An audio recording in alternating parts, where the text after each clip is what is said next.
Hey everybody, this is Renae Lipsmeyer from The Space Between, and you're listening to The Space Between podcast, the show that lets you listen to how the fans feel about the music, the art behind 31 years of the Dave Matthews Band.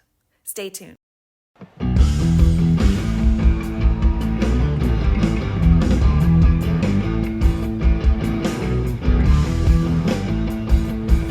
Hey guys, this is Renae Lipsmeyer with the Space Between podcast. I am here at the opening event. This is the one we've all been waiting for. So this is the opening of the U.S. tour for the Dave Matthews Band. So we're here in the Woodlands right now.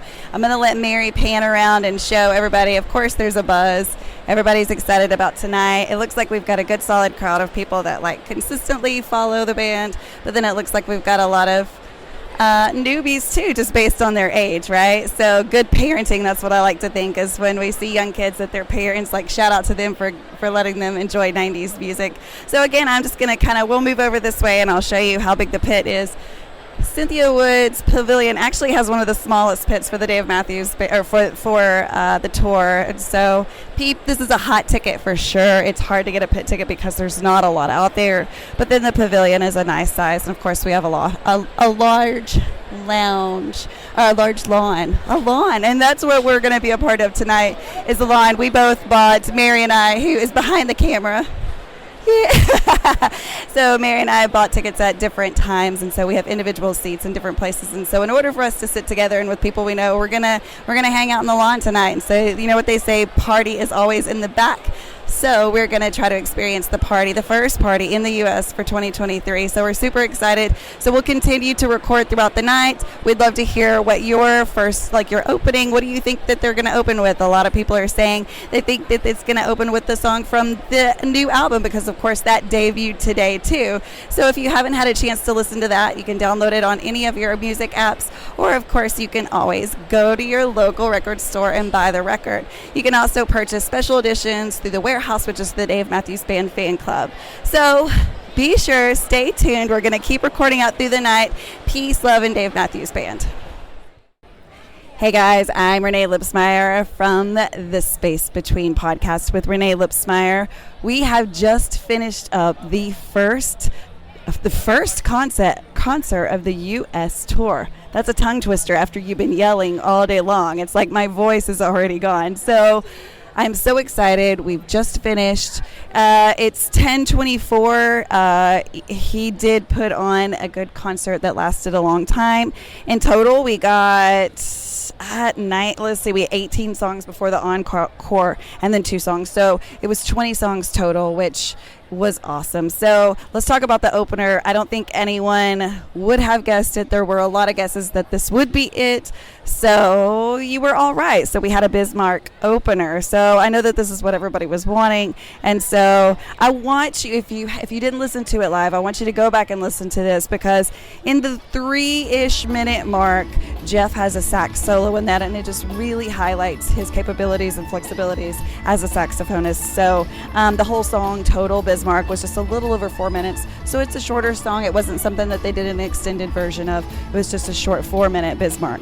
So they go into When the World Ends, which is always a crowd pleaser. Super. It kind of sets the tone and gets everyone amped for that. So shortly after The World Ends, we do get a little bit of Dave speak on this very first concert. And of course, it's just all the normal stuff. What a lovely evening, blah, blah, blah, blah, blah.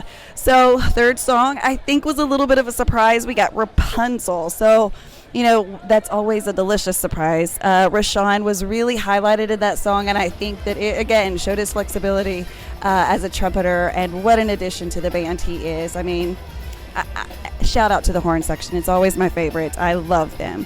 But Jeff did chime in towards the end, and I mean, this song just kind of exploded, for me at least. Again, the horn section kind of just makes everything come to life. So they were really, really highlighted in that song. Then number 4, we go into a new song, which was the second song, I guess. Bismarck is not going to be on this. So this would have been a new song that's on the album that dropped today. It was called It Could Happen. Here's the vibes I get. So I kind of felt like it had a Western vibe to it. Now, I don't know, I haven't listened to it enough on the new album to know if this was a new sound or something that they brought into a live session, but I really felt like it had some kind of Western slide guitar sounds to it. It's a really piano-heavy song, but towards the end, Buddy really gets into the keys, and he plays the piano like he's at church. So we definitely went to church with that song. It was a highlight for him. It showed just how beautifully flexible he is. Very religious tones to that song, and also beautifully skilled. Hey, I mean, I'm recording, but I'm up for Rocky. Shout out to Rocky right there. Okay, so right after the new song, It Could Happen, we continue to get on and on and on, and so I know that the set list is going to be out there for you to look at. If I had to say what was my personal favorite tonight, I would have never thought this, but I think Dancing Nancy's and Warehouse, they were the ending two songs before the encore, and the way that they just extended those songs, and again, it was kind of just a jam session throughout both of those songs, but it was beautifully done.